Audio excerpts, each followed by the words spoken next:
Beneath the dense canopy of the Guatemalan rainforest lies a landscape shrouded in green. For centuries, the sheer scale of the tropical growth made it nearly impossible to see what lay hidden underneath.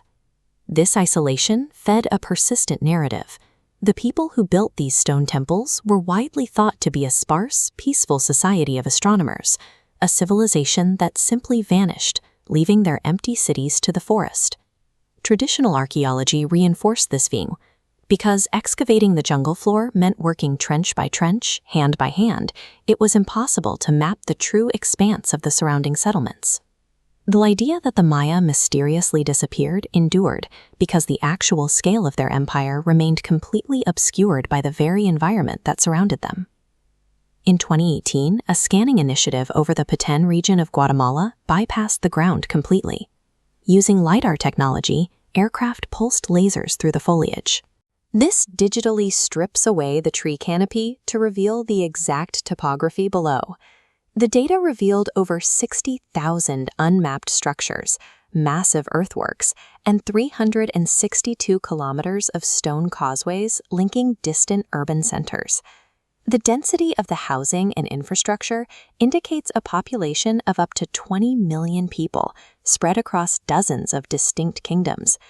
The Maya engineered a dense, interconnected megalopolis, rivaling the urban sophistication of ancient Egypt or China. The centers of these massive stone structures served as hubs of intellectual and scientific innovation. To manage their society, the Maya developed a highly sophisticated mathematical system. Long before it appeared in Europe, they independently conceived of and applied the concept of zero. With this mathematical framework, they tracked the movements of the sky with extreme precision, mapping complex astronomical cycles across centuries. This document, known as the Dresden Codex, shows exactly how they recorded these calculations in columns of hieroglyphs and numerical data blocks. Using this data, they could accurately predict solar eclipses and track the orbit of Venus to the day.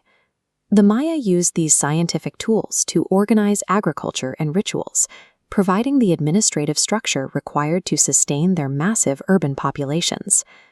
As linguists finally began to decipher the texts carved into these monuments, the long-held image of a purely peaceful utopia rapidly dissolved.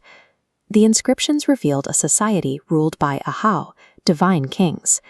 These rulers oversaw a network of fiercely competitive, highly militarized city-states. Superpowers like Tikal and Calakmul engaged in prolonged, brutal proxy wars. They fought to monopolize lucrative trade routes and capture rival elites for public sacrifice. These conflicts were intensely personal, driven by the ruthless ambitions of dynastic figures like Jasa Chan Kawil I and Lady Six Sky, who commanded armies dressed in jade and quetzal feathers. The civilization's scientific and architectural achievements were directly funded and fueled by the immense wealth of these competing god-kings. But this rapid expansion came at a severe cost. The explosive population growth and vast urban footprint pushed the delicate tropical environment to its absolute limits.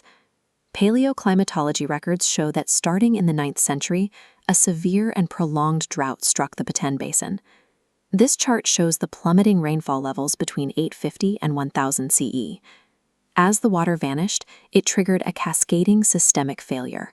Crops withered, vast stone reservoirs dried up, and the authority of the divine kings shattered.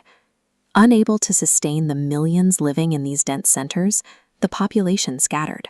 The monumental stone architecture was left behind, swallowed by the advancing forest. The collapse was an extreme adaptation to a climate catastrophe.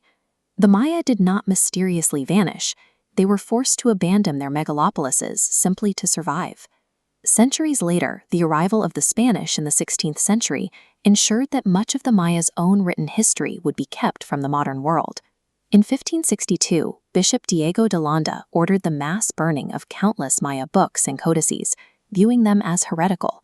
In a single afternoon, centuries of indigenous literature, science, and history were reduced to ash. This document shows the Spanish alphabet attempting to translate the complex Maya glyphs.